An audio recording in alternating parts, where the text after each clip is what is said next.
Good morning student. इस video में हम लोग प्रश्न संख्या 151 से प्रश्न संख्या 170 तक के प्रश्नों को हल करेंगे। तो देर न करते हुए प्रश्न की ओर बढ़ते हैं। प्रश्न दिया है कि निम्नलिखित में किसका दशमलव प्रसार शांत है। जैसा कि हम लोग जानते हैं कि दशमलव प्रसार हम लोग परिमेय संख्या का निकाल सकते हैं। परिमेय संख्या जितना दिया सभी क्या है, ए बी सी डी, जितना ऑप्शन में दिया सब क्या है, परिमेय संख्या है। लेकिन हम लोग का शांत होने के लिए होता है कि पी बटा क्यू में क्यू का रूप जो होता है 2m इंटू 5n का रूप में है, तो दशमलव प्रसार शांत होता है। क्या होता है? शांत होता है, अन्यथा अशांत होगा। तो हम लोग देखते हैं कि इसमें क्या होगा। अगर आप पहले थोड़ा सा भी पढ़े होंगे तो आप बता सकते हैं कि ऑप्शन नंबर सी होगा, लेकिन कैसे होगा उसकी ओर हम लोग बढ़ते हैं। देखते हैं, दिया हमारे पास ए में 41 बटा में 300, 41 बटा में कितना दिया 300। इस 300 को हम लोग ऐसे लिख सकते हैं कि 41 बटा में 3 गुणे 100 लिख सकते हैं, 3 गुणे 100। लेकिन 100 अभी क्या है हमारे पास, भाज्य संख्या है। हम लोग को क्यू का अभाज्य संख्या रूप में है, क्योंकि 2 और 5 अभाज्य संख्या है।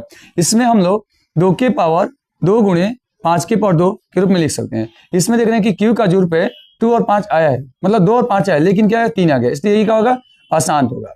ये क्या होगा, अशांत होगा। अगला क्वेश्चन को पढ़ते हैं। 139 बटा में 121, 121 हम जानते हैं कि 11 का वर्ग होता है, मतलब 11 का स्क्वायर होगा, इसलिए ये भी क्या है, अशांत है। क्या ये अशांत है।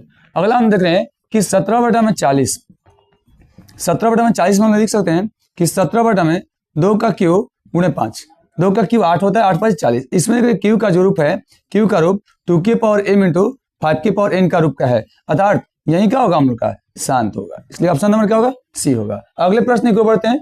अगला प्रश्न हम लोग पास कि यदि 360 बराबर 2 के पावर p गुणा 3 के पावर q गुणा 5 के पावर r हो तो p प्लस करे कि हो तो निकालना हमारे पास p plus q minus r बराबर क्या होगा निकालना है। तो पहले सबसे पहले हम 360 का अभाज्य गुणनखंड निकालेंगे। 360 का जब हम लोग अभाज्य गुणनखंड निकालेंगे तो उसमें देखेंगे हम लोग इसको 2 से भाग हो जाएगा। 2 से कितना हो जाएगा, 2 एकम 2, 2 छक्के नहीं 2 एकम 2, 2 8 16 और 0, ठीक है। फिर 2 से जाएगा, 2 से जाएगा हम लोग कितना बचेगा यहाँ से कि 90, फिर 2 से 45, फिर 3 से 15, फिर 3 से ले जाएंगे 5, फिर 5 से एक बार। अब देखिए 360 का हम लोग गुणनखंड किस रूप में, इसको देखते हैं पहले।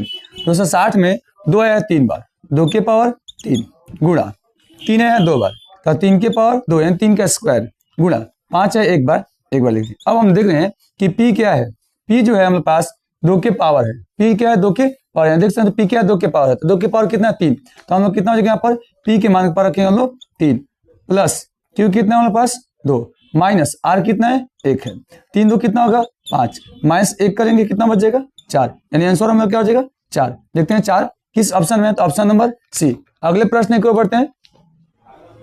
अगला प्रश्न है निम्नलिखित में किसका दशमलव प्रसार अशांत है। निम्नलिखित में किसका दशमलव प्रसार अशांत है। अशांत होने के लिए होना चाहिए कि q नॉट इक्वल टू 2 के पावर m इंटू 5 के पावर n का रूप होना चाहिए। हम लोग इसको देखते हैं, पहला ऑप्शन दिया है 19 बटा में 200, 19 बटा में 200, 200 को हम लोग इस तरह लिख सकते हैं 19 बटा में 2 गुणे 100 लिख सकते हैं, 2 गुणे 100 200 हो जाएगा। 100 को फिर हम तोड़ सकते हैं क्योंकि 100 भी क्या है, भाज्य संख्या। हम लोग को क्यू को अभाज्य संख्या के रूप में बदलना होता है। इसकी जगह पर हम लिख सकते हैं कि 2 का स्क्वायर गुणे 5 का स्क्वायर, या इसको हम ऐसे भी लिख सकते हैं यहाँ करके 19 बटा में हो जाएगा हमारे पास 2 का क्यू गुणे 5 का स्क्वायर। अर्थात देख रहे हैं कि क्यू का रूप क्या है 2 के पावर m इंटू 5 के पावर n का, इसलिए ये होगा शांत होगा, जो कि प्रश्न हम लोग को अशांत देखना है। अशांत के लिए अगला क्वेश्चन, अगला की ओर बढ़ते हैं। अगला है हमारे पास कि 162 बटा में 50, 50 का हम लोग तोड़ पाएंगे अभाज्य गुणनखंड हो जाएगा 25 दूनी 50 यानी 2 गुणे 5 का स्क्वायर। इसमें भी 2 और 5 है, ये भी क्या होगा, शांत होगा, ये भी क्या होगा, शांत होगा। अगला देखते हैं हमारे पास कि 7 बटा में 400, 7 बटा में कितना है 400 है, 7 बटा में 400 को हम लिख सकते हैं 2 का स्क्वायर गुणे 100, 2 का स्क्वायर गुणे कितना होगा 100, 2 का स्क्वायर 4, 4 में 100 गुणा करें 100 हो जाएगा, ठीक है। 4 में 100 गुणा करें कितना होगा 400 हो जाएगा, ठीक है, 400 हो जाएगा। अब इसको भी हम लोग इस रूप में बदल सकते हैं, इसे 2 का स्क्वायर गुणे 5 का स्क्वायर। इसमें भी देख रहे हैं कि 2 5 आया है, या चाहे हम लोग इसको तो ऐसे भी लिख सकते हैं कि 7 बटा में 2 के पावर 4 गुणा हो जाएगा 5 के पावर 2, ये भी क्या है, शांत है, क्योंकि q जो है इसका 2 के पावर m इंटू 5 के पावर n का रुपए है। अब ये जो होगा ये नहीं होगा, क्योंकि 3 चेक कर लिया था, चौथा हम ऐसे बोल सकते हैं। फिर भी देखते हैं हम लोग कि 51 बट्टा में दिया हमारे पास 196, 51 बटा में 196, 196 14 का वर्ग होता है। कितना का वर्ग? 14 का वर्ग। यानी हम 1/14 में बात करें तो 7 गुणे 2 आएगा, 7 गुणे क्या आएगा? 2 आएगा। तो 2/14 में क्या आ जाएगा? 2 के स्क्वायर गुणे 7 का स्क्वायर। इसमें देख रहे हैं कि 2 के सिवा क्या गया? 7 गया, इसलिए क्या होगा? ये अशांत होगा। ये हो जाएगा हमारे पास अशांत। Option number D. अगले प्रश्न को बढ़ते हैं।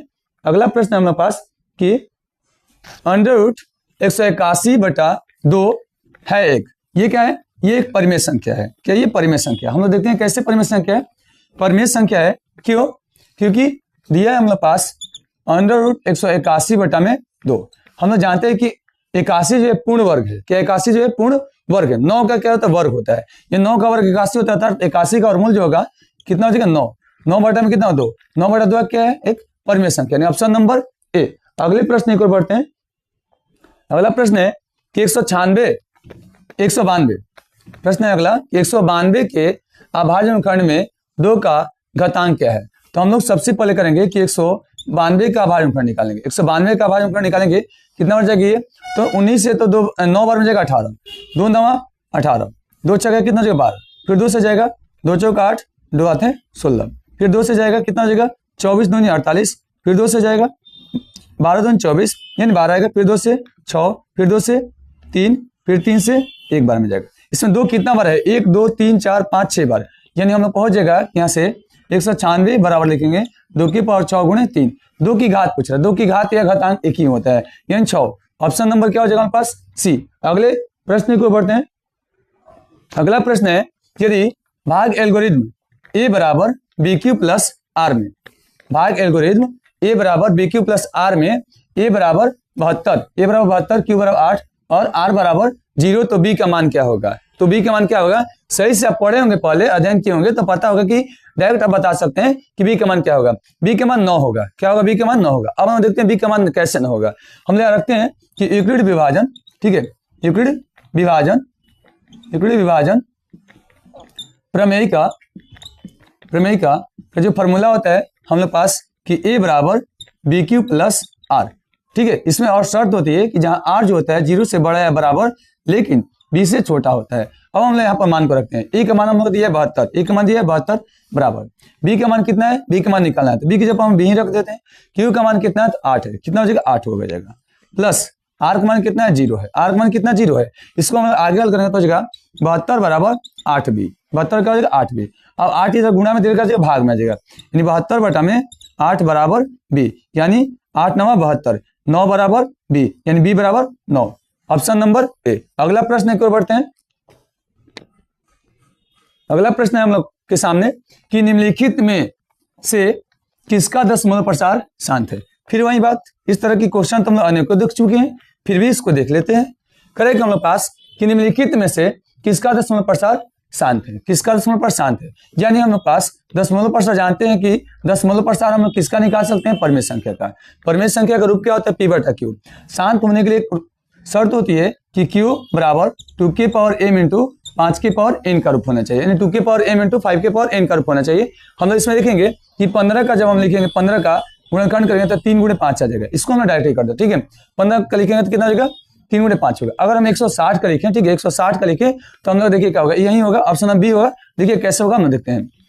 160 के लिए हम लोग ऐसे लिख सकते हैं कि 11 बटा में 160 जो दिया है 160 हम लिख सकते हैं 16 गुणे, ठीक है, 10 लिख सकते हैं। 16 गुणे क्या लिख सकते हैं? 10। 16 गुणे 10 हम लिखेंगे हम लोग इसको। अगर आप आवाज में नहीं निकाल रहे हैं तो देखिए डायरेक्ट कर सकते हैं हम जैसे करें वैसे, कि इसको हम लिख सकते हैं 16 गुणे 10। 16 में 10 से गुणा करेंगे 160 होगा। 16 का आवाज गुणनखंड आप आसानी से कर सकते हैं कि हम 16 के लिए ऐसे लिख सकते हैं 11 बटा में 16 का हो जाएगा 2 की पावर 4 गुणे 10 क्या है? 10 में हो जाएगा 2 गुणे 5। अब इसमें क्या हो जाएगा हमारे पास? ए आर लिख सकते हैं हम लोग 11 बटा में 2 की पावर 5 गुणे 5, 2 की पावर 5 गुणे 5, यानी 2 की पावर 5 कितना होता है? तो 32 होता है। 32 5 160 होता है। डायरेक्ट हम कर सकते थे, बस करते हम आपको दिखाने के लिए ऐसे किया, ठीक है। अब क्या होगा कि इसका क्यू किस रूप में आ गया? 2 की पावर m इंटू 5 की पावर n का रूप, इसलिए क्या होगा? ऑप्शन नंबर बी होगा। अगले प्रश्न एक और बढ़ते हैं। अगला प्रश्न है यदि q एक धनात्मक पूर्णांक है, यदि q करे कि यदि q एक धनात्मक पूर्णांक है तो निम्नलिखित में से कौन धनात्मक विषम पूर्णांक नहीं है। धनात्मक विषम पूर्णांक नहीं है, इससे पहले हम इस तरह के क्वेश्चन देख चुके हैं। इससे पहले इस तरह का कि 2m प्लस ये अगर यहाँ पर 2m क्या है हम लोग पास सम संख्या का रूप है, क्या सम संख्या का रूप है, लेकिन यहाँ पूछ रहे हैं कि धनात्मक विषम पूर्णांक का रूप नहीं है, धनात्मक विषम पूर्णांक का रूप नहीं है, वो बताना है ना कि कौन धनात्मक विषम पूर्णांक का रूप नहीं, यानी सम पूर्णांक बताना है। क्या बताना होगा, सम पूर्णांक बताना है कि 2 जो है सम संख्या है। इसके बाद अगर यहाँ सम संख्या का रूप आएगा, जैसे यहाँ पर 2 + 4 या +6 + 8 + 10 इस तरह का आएगा, क्या होगा हमारे पास सम संख्या का रूप होगा। उसी तरह यहाँ पर अगर हम यहाँ पर 8 कर दे, क्या कर दे 8 के रूप में सब है, यहाँ पर 8 कर दे, तो देखिए अब कि 8 ठीक है 8m + 2 इस सब में q है तो q देखेंगे हम लोग, तो 8q + 2 या 8q + 4 या 8q + 6 या 8q + 8 ठीक है या 8q + 10 कहाँ पर है इसमें देखेंगे हम लोग, तो 8q + देखिए 8q + 4 8q + 4 का है ऑप्शन नंबर बी में। इसमें देख रहे हैं 8q + 1 है, ये एक जो है विषम संख्या इसलिए नहीं होगा। यहाँ पर 8q + 3 है, 3 क्या विषम संख्या इसलिए वो भी नहीं होगा। यहाँ पर 8q + 7 है, 7 विषम संख्या इसलिए वो भी नहीं होगा। यहाँ पर विषम पूर्णांक नहीं है अर्थात सम पूर्णांक की बात कर रहा है, ठीक है। क्वेश्चन यहाँ सम पूर्णांक न पूछकर पूछ रहा है कि विषम पूर्णांक नहीं है अर्थात सम पूर्णांक की बात कर रहा है, इसलिए क्या ऑप्शन नंबर बी। अगले प्रश्न क्यों बढ़ते हैं। अगला प्रश्न है कि 2 लगातार सम संख्याओं का मसा क्या होगा। 2 लगातार सम संख्याओं का मसा क्या होगा, तो 2 लगातार सम संख्याओं का मसा होता है हमारे पास 2 होता है। अब देखिए कैसे होता है, 2 लगातार कुछ भी हम लोग सम संख्या लेते हैं, एक 12 ले लिया यहाँ पर, इसके बाद लगातार कौन आएगा, तो 12 के बाद आता है लगातार सम संख्या 14 आता है। इसका हम लोग क्या निकालना है, एचसीएफ निकालना है। अगर हम 12 की गुणनखंड करें तो आ जाएगा 2 का स्क्वायर गुणे 3 आएगा, 14 की गुणनखंड करें तो आ जाएगा 2 गुणे 7 आ जाएगा। एचसीएफ वही हम लोग लेते हैं जो दोनों मिलेगा जिसका पावर कम हो, यहाँ से 2 मिला जिसका पावर क्या हो कम है, घात जिसका कम हो, 2 का घात 2 है, इस 2 का घात 1 है इसलिए 2 को लेंगे। बाकी इसमें 3 है, इसमें 3 है तो नहीं लेंगे, इसमें 7 उसमें 7 नहीं तो नहीं लेंगे, क्योंकि एचसीएफ में हम उसी संख्या को लेते हैं जो दोनों मिलेगा जिसका पावर कम हो, इसलिए क्या होगा 2, ऑप्शन नंबर सी। अगले प्रश्न की ओर बढ़ते हैं। अगला प्रश्न है कि एक परिमेय संख्या और एक अपरिमेय संख्या का योग कैसे होते हैं, तो हमेशा ध्यान रखिएगा वो अपरिमेय संख्या होगा। क्या होगा, अपरिमेय संख्या है। एक परिमेय संख्या कुछ भी लीजिए, हम बात करिए ये परिमेय संख्या है और दूसरी यहाँ से ले लेते हम लोग, और ये दूसरा हम लोग करें कि अपरिमेय संख्या, ये क्या है हमारे पास अपरिमेय संख्या, ये हो गया हमारे पास अपरिमेय, ये हो गया अपरिमेय, और ये साथ क्या है हमारे पास परिमेय संख्या है, ये परिमेय संख्या है। इन दोनों को जोड़ना है, योग मतलब क्या जोड़ होता है। अगर हम 7 अब प्लस कर दें √3, ये जो संख्या प्राप्त हुई है ये भी क्या है अपरिमेय संख्या ही है। क्या होगा, अपरिमेय संख्या हमेशा होगा, ध्यान रखिएगा कि हमेशा परिमेय संख्या में अपरिमेय संख्या को जोड़ेंगे तो हमेशा अपरिमेय संख्या ही होगा, या पहले अपरिमेय संख्या कर दे उसके बाद परिमेय संख्या के, फिर भी क्या होगा अपरिमेय संख्या ही होगा। अगले प्रश्न की ओर बढ़ते हैं। अगला प्रश्न है हमारे पास कि 2 संख्याओं का गुणनफल, 2 संख्याओं का गुणनफल 8670 है। 2 संख्याओं का गुणनफल 8670 है और उनका मसा यानी एचसीएफ 17 है, तो उनका एलसीएम क्या होगा। देखते हैं हम लोग जानते हैं कि 2 संख्याओं का गुणनफल, 2 संख्याओं का गुणनफल, 2 संख्याओं का गुणनफल बराबर होता है एचसीएफ गुणे एलसीएम, एचसीएफ गुणे एलसीएम। अब 2 संख्याओं का गुणनफल कितना दिया हमारे पास, तो 8670 बराबर एचसीएफ कितना दिया है 17 गुणा एलसीएम नहीं दिया, एलसीएम के हम एलसीएम ही रख देते हैं। ये 17 देख रहे गुणा में दे रखा भाग में आ जाएगा, यानी 8670 बटा में 17 बराबर हो जाएगा एलसीएम, बराबर क्या होगा हमारे पास एलसीएम। अब हम यहाँ से इसको भाग करेंगे तो 17 × 5 = 85, 1 बचा 17 होगा, 17 कम 17 0 का 0, यानी एलसीएम बराबर हो जाएगा हमारे पास, सीधा करके इसको लिख सकते हैं, एलसीएम हो जाएगा 510, कितना हो जाएगा 510, यानी ऑप्शन नंबर डी। अगले प्रश्न को बढ़ते हैं। अगला प्रश्न है कि निम्नलिखित में से कौन परिमेय संख्या है, निम्नलिखित में से कौन परिमेय संख्या है, तो देखिए आप लोग बता सकते हैं इसमें जो है परिमेय संख्या ए है। क्या है, ए है, क्योंकि हम लोग रूट के अंदर दिया है 36 + 64 पहले दिया है, पहले 64 + 36 दिया है, 64 + 36 को जोड़ेंगे तो हम लोग हो जाएगा 4 × 4 = 10 का 0, 3 अच्छा 9 9 1 10, 10 का कितना हो जाएगा, अब 100 हो गया, 100 का वर्गमूल निकाले तो 10 होता है, 100 का वर्गमूल क्या होता है 10 होता है, 10 के हमारे पास परिमेय संख्या, इसलिए क्या होगा ऑप्शन नंबर ए होगा। बाकी यदि हो फिर भी हम लोग ऑप्शन ए को नहीं कहेंगे, क्योंकि जो पहले आता है उसी को हम लोग मान्यता प्राप्त दिया जाता है, लेकिन बात करते हैं कोई नहीं है, क्योंकि ये हो जाएगा हमारे पास 50 होगा, 50 पूर्ण वर्गमूल नहीं होता, 50 का पूर्ण वर्गमूल नहीं होता है, ये हो जाएगा हमारे पास, ये हो जाएगा 98, 98 का भी हम लोग का पूर्ण वर्गमूल नहीं होता है, इसके बाद 72 हो जाएगा, 72 भी नहीं, क्योंकि हो जाएगा हमारे पास 9 9 8 8 4 4 8 1 9 98। इसकी बात करते हैं 36 दूनी 72। ये कोई पूर्ण वर्ग नहीं है जो कि किसी संख्या का 72 वर्ग नहीं होता है, न किसी संख्या का 98 वर्ग होता है, न किसी संख्या का 50 वर्ग होता है, लेकिन 100 संख्या का वर्ग होता है। किसका? 10 का वर्ग है 100, इसलिए 100 का वर्गमूल क्या होगा? 10। तो 10 क्या है? परिमित संख्या, इसलिए क्या होगा हम लोग का? ऑप्शन नंबर ए होगा। अगले प्रश्न को बढ़ते हैं। अगला प्रश्न है यदि 100, देखिए अगला प्रश्न है यदि 130 बराबर, देखिए यह 130 बराबर 15 गुणे 8 प्लस 10 एवं दिया है हमारे पास कि 15 बराबर 5 गुणे 3 प्लस 0। देखिए इसको हम लोग करेंगे तो 15 इधर भी करेंगे तो 15 हो जाएगा, नहीं इक्वल हो जाएगा। इधर भी हम लोग देखें तो इक्वल ही होगा। 15 बटे 120, 120 में 10 जोड़ेंगे 130 होगा। लेकिन ऐसे आप एचसीएफ निकालने के लिए सोचेंगे तो हम एचसीएफ जानते हैं कि वही संख्या लेना है जो दोनों मिलेगा, ठीक है। तो इसको आप ऐसे लिखकर गलती मत कीजिएगा कि 3 गुणे 5 लिख देंगे और गुणा 8 कर देंगे प्लस 10 कर देंगे एवं इसमें बात करें हम इसके लिए तो 5 गुणे 3 है। 5 गुणे क्या है? 3 है। इसके लिए क्या है? 5 गुणे 3 है। ऐसे नहीं करना है। अब आप ऐसे ले लेंगे कि एचसीएफ बराबर क्या होगा, हम लोग देखेंगे जो दोनों मिलेगा वही ले जाता है। तो देख लेंगे आपके 3 मिल रहा है, 5 मिल रहा है, तो गलत हो जाएगा, 15 आ जाएगा। 15 नहीं होगा, इसमें 5 होगा। हम लोग देखते हैं कैसे 5 होगा। देखिए इसके लिए आपको सीधा इस पर ध्यान नहीं देना कि क्या दिया है, हम लोग संख्या पर ध्यान देंगे कि 130 दिया है, संख्या 130 का हम लोग अभाज्य निकालेंगे। उसी तरह हम लोग 15 का अभाज्य निकालेंगे तो 15 का क्या हो जाएगा हमारे पास? 3 गुणे 5 हो जाएगा। 3 गुणे क्या होगा? 5 हो जाएगा। हम लोग 130 यहाँ से देखिए निकाल कर आपको दिखा देते हैं। 130 का निकालेंगे 2 से कितना बार में जाएगी? 65 बार में। फिर बात करें हम लोग ये 3 से जा सकता है, नहीं जाएगा। 5 से ले जाते हैं हम लोग, 5 से ले जाएंगे कितना बार में जाएगा? 13 5 65, 13 बार में जाएगा, 1 बचेगा, ठीक है। हम लोग का अब इससे जाने नहीं, हम यहाँ लिख सकते हैं 2 गुणे 5 गुणे 13 लिखेंगे, 2 गुणे 5 गुणे 13। अब इसमें देखिए आपको क्या मिल रहा है, क्योंकि एचसीएफ में हम लोग वही लेते हैं जो दोनों में मिलेगा। अब दोनों में यहाँ 2 है, इसमें 2 नहीं है, ठीक है। इसमें 5 है, इसमें 5 है, 5 को लेंगे। इसमें 13 है, इसमें 13 नहीं है, इसलिए एचसीएफ क्या होगा? 5 होगा। क्या होगा? एचसीएफ 5 होगा। अगर आप वैसे देख कर करेंगे तो हो सकता है आप 15 कर सकते हैं, लेकिन 15 नहीं होगा। क्या होगा? 5 होगा। अगले प्रश्न को बढ़ते हैं। अगला प्रश्न है कि p बटा 2 की पावर m इंटू 5 की पावर n के रूप में 0. देखिए के रूप में 0.67 को लिखा जा सकता है। इसको लिखने के लिए सबसे पहले हम देख सकते हैं इसको भिन्न के रूप में लिखेंगे, यानी p बटा q के रूप में लिखेंगे, परिमित संख्या के रूप में। तो हम लोग कहा जाएगा कि 67 बटा में दशमलव मान 1 होता है, दशमलव पर जितनी अंक हो उतना शून्य लगाते हैं, यानी 100 हो जाएगा। अब इसको हम बात करें कि 25 चौका 100 होता है, तो इसको हम इस रूप में लिख सकते हैं कि 67 बटा में 2 का स्क्वायर गुणे 5 का स्क्वायर। अब देखिए ये ऑप्शन किस में है? 67 बटा में 2 का स्क्वायर गुणे 5 का स्क्वायर। 67 बटा में 2 का स्क्वायर गुणे 5 का स्क्वायर ऑप्शन नंबर बी में है। अगला प्रश्न को बढ़ते हैं। अगला प्रश्न है कि इस तरह का भी प्रश्न हम लोग आगे हल कर चुके हैं, 2 3 शायद 3 लगभग किए हैं, इससे कम नहीं किए होंगे।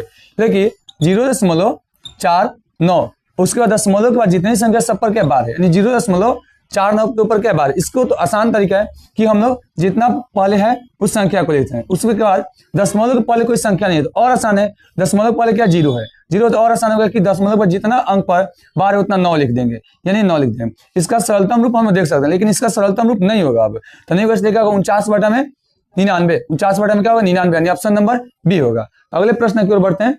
यदि सरलतम रूप हो तो सरलतम रूप निकाल कर ही ऑप्शन देखिएगा, लेकिन इसका सरलतम रूप नहीं हो रहा था, इसलिए हम लोग 49 बटा में 99 होगा। इस प्रश्न के लिए करें कि निम्नलिखित में से कौन अपरिमित संख्या, निम्नलिखित में कौन अपरिमित संख्या है, यानी अपरिमित संख्या वही संख्या होती है जो रूट के अंदर हो यदि वो किसी संख्या का पूर्ण वर्ग न हो।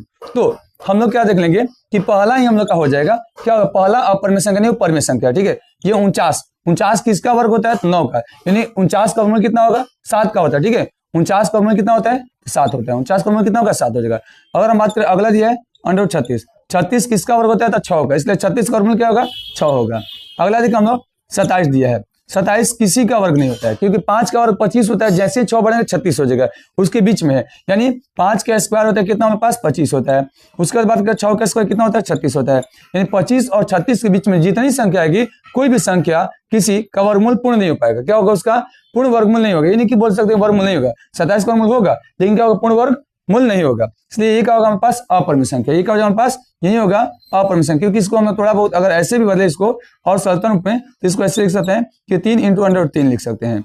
फिर भी क्या है 3 देख रहे हम लोग क्या है? अपरिमित संख्या, 3 वाला हम लोग बहुत सारे क्वेश्चन देख चुके हैं, इसलिए ये क्या होगा, अपरिमेय संख्या। क्या होगा, अपरिमेय संख्या। अगला देखिए अंडर रूट 16 दिया है, इसका 16 किसका वर्ग होता था, 4 का, तो 16 का वर्गमूल क्या होगा, वही 4 हो जाएगा, यानी इसलिए क्या होगा, ऑप्शन नंबर सी होगा। अगले प्रश्न को बढ़ते हैं। अगला प्रश्न है कि यदि a बराबर 23 गुणे 3, b बराबर 2 गुणे 3, c बराबर 3n गुणे 5 तथा ए बी सी का एलसीएम, ठीक है, एलसीएम देखिए दिया हमारे पास कि 23 गुणे 32 गुणे 5, तो एम का मान क्या होगा। अब देखते हैं एम का मान क्या होगा। हम लोग देखते हैं ये क्वेश्चन थोड़ा लग रहा है हमको गलत हो गया, ठीक है, थोड़ा सा देखते हैं हम लोग प्रश्न को जांच करते हैं।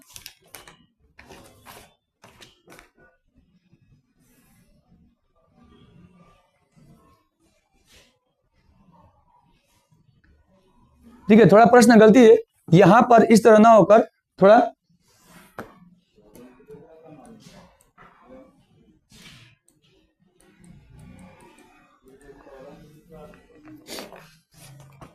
चलिए हम लोग थोड़ा प्रश्न को इसे लिख देते हैं। यहां पर हम लोग को दिया है कि एलसीएम 2 के पावर, ये नहीं दिया, ठीक है, हम लोग पास यहाँ कुछ और दिया है। यहाँ दिया हम लोग पास कि 2 के पावर 3 गुणा 3 के पावर 2 गुणा 5, तो n बराबर होगा, तो n बराबर होगा। यहां थोड़ा प्रश्न गलती टाइप हो गया, ठीक है, इसके लिए क्षमा चाहते हैं। अगला देखते हैं हम लोग, इसमें क्या दे रहा है, ऐसे प्रश्न, ठीक है, कि यदि a बराबर 23 गुणे, यदि a बराबर 23 गुणे करेगी, यदि a बराबर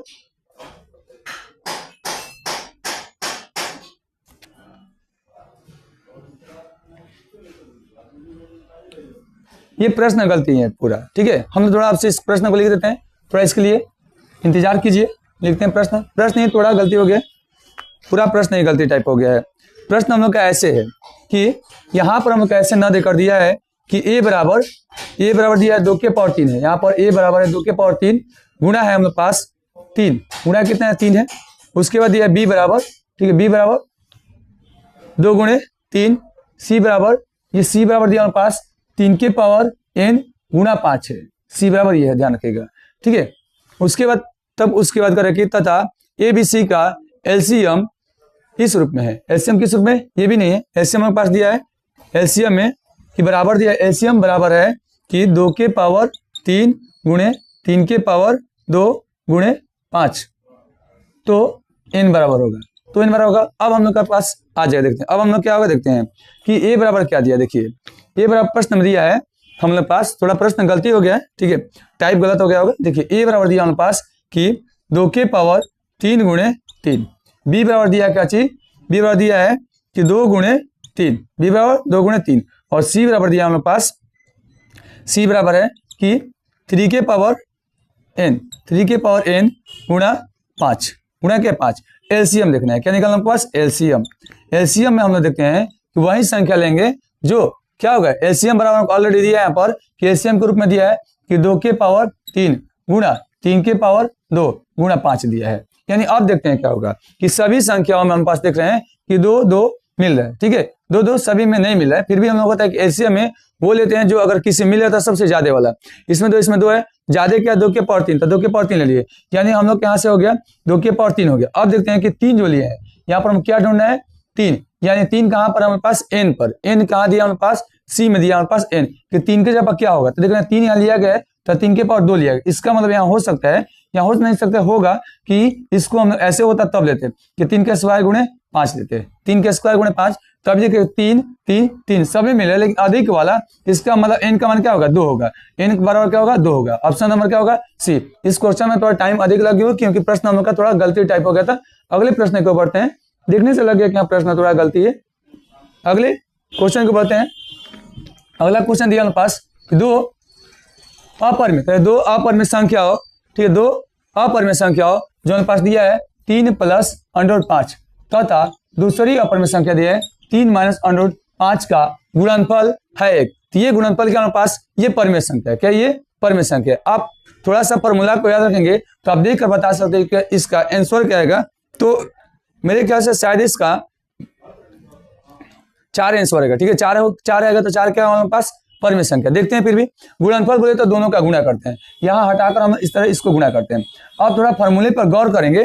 फॉर्मूला हम लोग का एक होता है कि यदि a माइनस या प्लस ऐसे हो, ठीक है, a प्लस बी या a माइनस बी हो, तो ये फॉर्मूला किसके बराबर होता है, तो a square minus B square का फॉर्मूला के बराबर होता है। सेम उसी तरह हम इसको रख सकते हैं कि a के जगह पर क्या हमारे पास 3 है, b के जगह पर क्या अंडर 5 है। उसी तरह देखिए यहाँ पर a के जगह पर a है 3 है, b के जगह पर क्या अंडर 5 है, साइन बस बदला है प्लस माइनस का। इस फॉर्मूले पर रख सकते हैं तो जगह 3 का स्क्वायर माइनस का जगह अंडर 5 का स्क्वायर, तो 3 का स्क्वायर कितना होता है 9 होता है, 5 अंडर 5 का स्क्वायर कितना 5 होगा, घटाएं कितना 4। 4 कैसी संख्या है, परमेय संख्या, इसलिए क्या होगा हमारे पास ऑप्शन नंबर ए होगा। अगले प्रश्न को बढ़ते हैं। अगला प्रश्न है कि यदि p तथा q अभाज्य संख्या है, यदि p तथा q क्या है, अभाज्य संख्या है, तो अभाज्य संख्या है तो दिया हमारे पास कि p q गुणा q, और दूसरी संख्या दिया है कि p स्क्वायर गुणा q का मसा होगा। तो मसा मतलब हम यही जानते हैं कि जो दोनों मिलेगा यानी HCF होगा, वही जानते हैं कि जो दोनों मिलेगा सबसे कम घात वाला। तो दोनों में क्या मिला, p का q है, यहाँ पर p का स्क्वायर है, p का स्क्वायर लेंगे, q का स्क्वायर कम है, यहाँ दोनों में q है, दोनों के घात बराबर है, एक ले लेंगे। इसको हल करने का हो जाएगा p स्क्वायर q देखिए किसमें है, p स्क्वायर q यानी ऑप्शन नंबर बी में होगा। अगला प्रश्न एक और बढ़ता है और अंतिम प्रश्न होगा इस वीडियो के लिए। अगला प्रश्न हमारे पास कि अगला प्रश्न है हम लोग के सामने कि 234 के अभाज्य अनुकरण में 3 का घात क्या है। 234 के अभाज्य अनुकरण में 3 का घात क्या है, तो 234 का हम लोग अभाज्य अनुकरण करके देखते हैं। 234 को हम लोग निकालेंगे, ये 2 से जाएगा, 2 एकम 2, ठीक है, फिर 2 एकम 2, 2 साथ कितना होगा 14। फिर हम लोग देखिए बात यहाँ से करें तो 3 से चला जाएगा, 3 से हम लोग कितना होगा 11 है तो 9 आ जाएगा, 3 तिया 9, 2 बचेगा तो कितना हो जाएगा 27 होगा। तो 3 के बार में 27 कितना बार में 9 बार में। फिर यहाँ से देखिए हम लोग यहाँ से 3 से चला जा सकता है, 3 से कितना 3 कम 3, 3 3 9, फिर 13 से ले जाएंगे कितना बच जाएगा एक बार में। अब देख रहे हैं हमारे पास कि 234 का जो गुणनखंड है कितना आ गया 2 गुणा 3 गुणा 3 गुणा कितना हमारे पास 13 है। अब इसमें बात करें कि 234 के अभाज्य अनुखंडों में 3 के घात की बात करें तो इसको हम यहाँ ऐसे रूप में लिख सकते हैं कि 2 गुणे 3 का स्क्वायर गुणे 13, तो 3 का घात कितना है 2 है, तो ऑप्शन नंबर क्या होगा सी होगा। ऑप्शन नंबर क्या होगा सी होगा। ठीक है, हमारे वीडियो देखने के लिए आपको धन्यवाद। यहाँ इसलिए आपके लिए कुछ शब्दों में अंग्रेजी शब्द लिख दें थोड़ा, ठीक है, सपोर्ट करेंगे। तो अगला वीडियो में हम लोग अध्याय दूसरा बोले हम लोग पास, तो अध्याय दूसरा का हम लोग देखेंगे बहुपद क्या होता है, बहुपद का फुल ऑब्जेक्टिव अगले वीडियो में आपको मिलेगी। इतना के लिए धन्यवाद।